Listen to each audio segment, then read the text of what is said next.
So structure is important, no doubt it is important. It will make the reader appreciate your content, but not to the extent that it starts interfering and starts reducing other good qualities of an essay, which should be there. Okay. Sir, if we find any topic in exam when we think that we know very little about and we are supposed to write 1,000 words, 1,000, 2,000 words. So in that case, how should we proceed? Okay.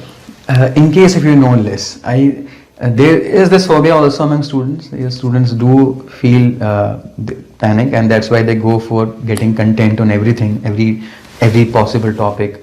Agriculture, education, women, environment, everything they try to get more and more content.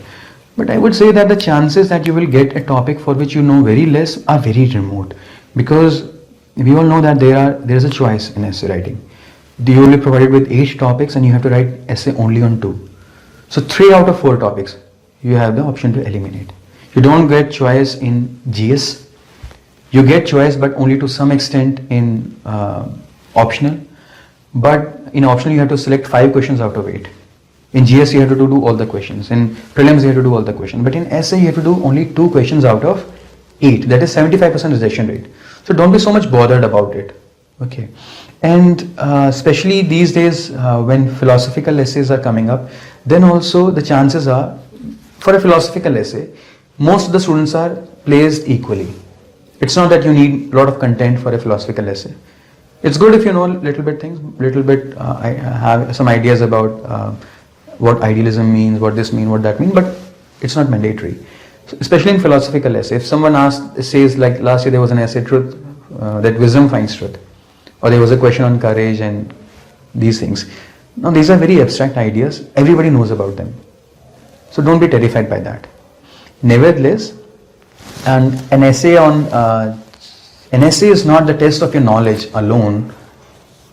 So if there is a question on artificial intelligence, like there was a question on artificial intelligence job loss, it doesn't mean that a person who is from computer science background, who has worked on 10 years for artificial intelligence, would write better essay than a person who knows very less about AI. What determines is how you interrelate your knowledge with the rest of things.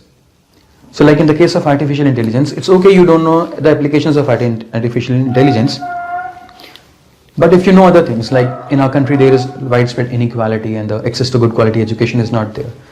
So how would different students, the rich and poor, would be equally able to study artificial intelligence? This knowledge is available to you. This is there in your mind. You know about inequality, poverty, obviously. Maybe you don't know about AI, but other things you know.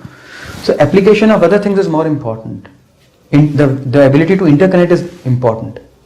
So never be too much bothered about it. Okay, have confidence in yourself. This is I can say. And when I said philosophical essays, remember in philosophical essays also it's difficult to incorporate ideas related to structuralism. You can't have too much of structure in a philosophical essay. In philosophical essay, inherently, by their very nature, it's difficult to have too much of structure there. So again, never be too much terrified by structure phobia in philosophical essays. Sir, one question. Sir, sometimes it is very difficult for us to understand the meaning of philosophical essay. Sometimes we think that we might wrongly interpret the meaning, and we may continue with that thing in mind and continue with proceed with the essay. Then, in that case, is it possible to have a different interpretation of the same thing, or is it only one interpretation that would be fixed by the examiner, and if we are interpreting it in a different way, that would fetch 0 mark? No, there is definitely philosophical essays. They can be interpreted in many different ways. There is no one final or only one correct interpretation of a philosophical essay.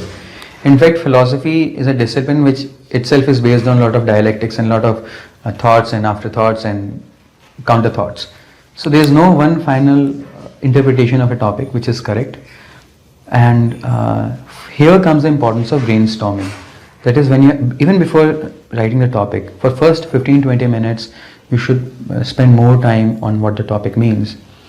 These days you've seen a lot of philosophical essays. I will take another video on how to understand the topic. It will be it's going to be a very detailed discussion. This will be out of the scope of this. But like an example, like last year, there was a topic, very small topic, that wisdom finds truth. I have explained that on my channel also. Wisdom finds truth. Now, wisdom finds truth. In this essay, everybody knows what wisdom means. Everybody knows what truth is. But here, what is important is that you sit down, think about it, think all of your examples, especially from daily life, not just from state and polity or economy, but also from your daily life, and think about it, that what are those examples where the wisdom of my mother was able to find the truth in my family. Like my mother was able to find out that the child is not studying because of some phobia. Now this is how wisdom was able to find truth. So your ability to interpret it and ability to fetch ideas related to it will depend upon how calmly you can think of it. And for that to happen, don't have any phobia, and especially don't have phobia of structure. So with this, friends, I end here. I hope this was beneficial here, and please do subscribe the channel, and in case if you need any support with respect to essay writing, you can connect me on the contact details provided in the description. Thank you, friends.